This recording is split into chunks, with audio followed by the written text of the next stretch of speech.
Hi అండి, అందరూ ఎలా ఉన్నారు? నేను ఈరోజు కాత్యాయని దేవి కథ గురించి చెప్తున్నానండి. కాత్యాయని దేవి కథ చాలా ఆసక్తికరంగా ఉంటుంది. పూర్వం కాత్యాయన మహర్షి అనే గొప్ప మహర్షి ఉండేవాడు. ఆయన అమ్మవారిని తన కూతురుగా పొందాలని కోరుకున్నాడు. అమ్మవారు ఆయన కోరికను మన్నించి ఆయన కుమార్తెగా జన్మించింది. అందుకే ఆమెకు కాత్యాయని అని పిలుస్తారు. మరోవైపు ఇంకొక కథ ఉందండి. మహిషాసురుడు అనే రాక్షసుడు ఉండేవాడు. అతను బ్రహ్మదేవుని గురించి ఘోరమైన తపస్సు చేసి మరణం లేకుండా వరం పొందాడు.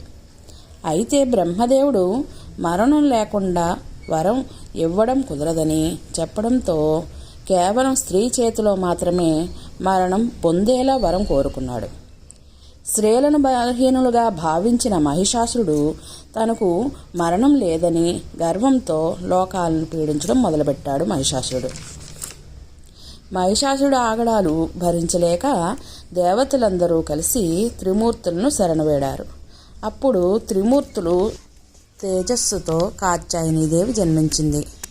ఆమె మహిషాసురుడిని వధించి లోకాలను రక్షించింది.